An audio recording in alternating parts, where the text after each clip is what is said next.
আসসালামু আলাইকুম। কেমন আছেন সবাই? আশা করি অনেক ভালো আছেন। আজকের ভিডিওতে আমরা ৮ম শ্রেণীর বিজ্ঞানের ৪র্থ সপ্তাহের যে অ্যাসাইনমেন্ট ছিল, সেই অ্যাসাইনমেন্টের উত্তর নিয়ে হাজির হয়েছি।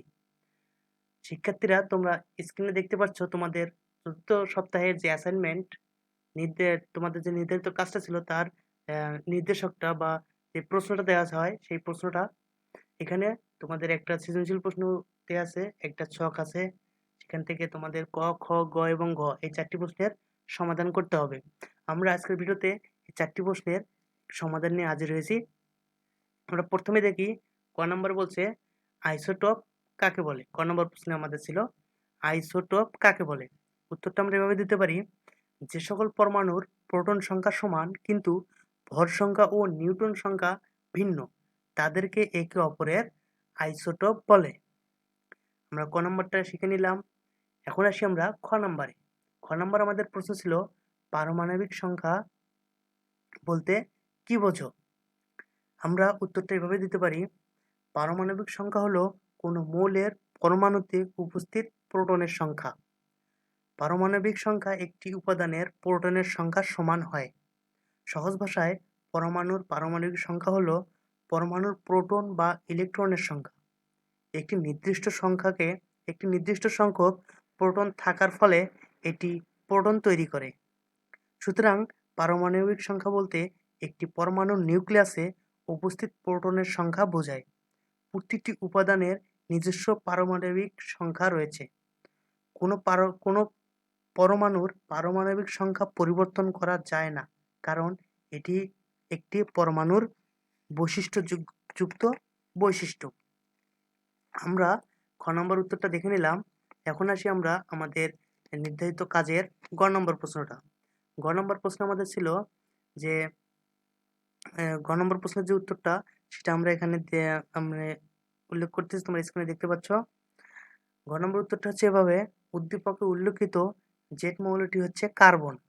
কার্বনকে আমরা কি দ্বারা প্রকাশ করি? সি, যার পারমাণবিক সংখ্যা 6 এবং ভর সংখ্যা 14।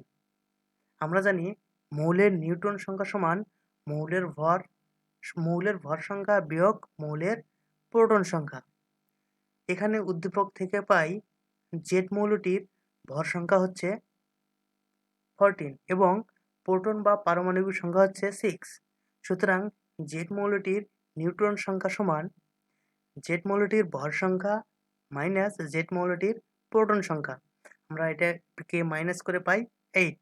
অতএব উদ্দীপকের ছকে উল্লেখিত জেট মৌলের একটি পরমাণুতে বিদ্যমান নিউট্রন সংখ্যা 8। আমরা ঘ নম্বরটা সমাধান করে নিলাম। এখন দেখি আমাদের ঘ নম্বর প্রশ্নটা।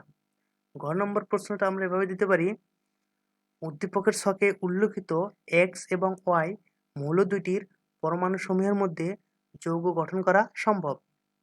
উদ্দীপকে এক্স মৌলটি হচ্ছে ক্লোরিন, যার পারমাণবিক সংখ্যা 17 এবং ভর সংখ্যা 35। ওয়াই মৌলটি হচ্ছে সোডিয়াম, যার পারমাণবিক সংখ্যা 11 এবং ভর সংখ্যা 23। এক্স এবং ওয়াই মৌল দুটি একত্রিত হয়ে সোডিয়াম ক্লোরাইড বা খাবার লবণ নামক যৌগ গঠন করে। সোডিয়াম এর ইলেকট্রন বিন্যাস হচ্ছে 281, ক্লোরিন এর ইলেকট্রন বিন্যাস হচ্ছে 287। একটি পরমাণুর শেষ কক্ষপথে বা শক্তি স্তরে যদি প্রয়োজনের চেয়ে বেশি বা কম ইলেকট্রন থাকে, তাহলে ওই পরমাণুর অন্য পরমাণু থেকে ইলেকট্রন গ্রহণ করে বা অন্য পরমাণুকে ইলেকট্রন দান করে। স্থিতিশীল বা পূর্ণ অবস্থায় আসতে চায়। যেমন এখানে সোডিয়াম পরমাণুর প্রথম শক্তি স্তরে 2টি, দ্বিতীয় শক্তি স্তরে 8টি এবং তৃতীয় শক্তি স্তরে একটি ইলেকট্রন আছে।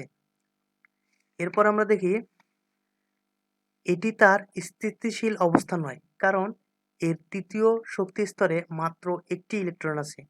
সোডিয়াম পরমাণু যদি একটি ইলেকট্রন অন্য পরমাণুকে দান করে, তাহলে সোডিয়াম পরমাণুতে প্রথম শক্তি স্তরে 2টি এবং দ্বিতীয় শক্তি স্তরে 8টি ইলেকট্রন থাকে। এমত অবস্থায় সোডিয়াম স্থিতিশীলতা অর্জন করে। আবার ক্লোরিন পরমাণুর প্রথম শক্তি স্তরে 2টি, দ্বিতীয় শক্তি স্তরে 8টি এবং তৃতীয় শক্তি স্তরে 7টি ইলেকট্রন আছে। এটি তার স্থিতিশীল অবস্থা নয়, কারণ এর তৃতীয় শক্তি স্তরে 7টি ইলেকট্রন থাকায় এর অষ্টক পূর্ণ করতে আর মাত্র একটি ইলেকট্রন দরকার। তাই ক্লোরিন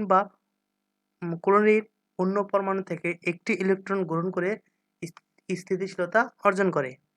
এখানে সোডিয়াম তার একটি ইলেকট্রন ত্যাগ করবে বা দান করবে এবং স্থিতিশীলতা অর্জন করবে।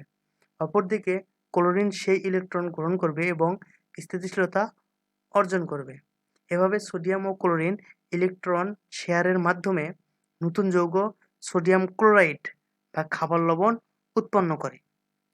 অতএব আমরা বলতে পারি উদ্দীপকের ছকে উল্লেখিত এক্স এবং ওয়াই মৌল দুটির পরমাণুসমূহের মধ্যে যৌগ গঠন করা সম্ভব।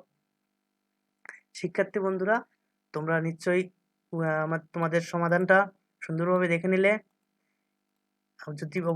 যদি ভালো লেগে থাকে অবশ্যই লাইক দিয়ে সঙ্গে থাকবে এবং সকল অ্যাসাইনমেন্ট সবার আগে পাওয়ার জন্য আমাদের চ্যানেলটিকে সাবস্ক্রাইব করবে। ধন্যবাদ সবাইকে। আসসালামু আলাইকুম।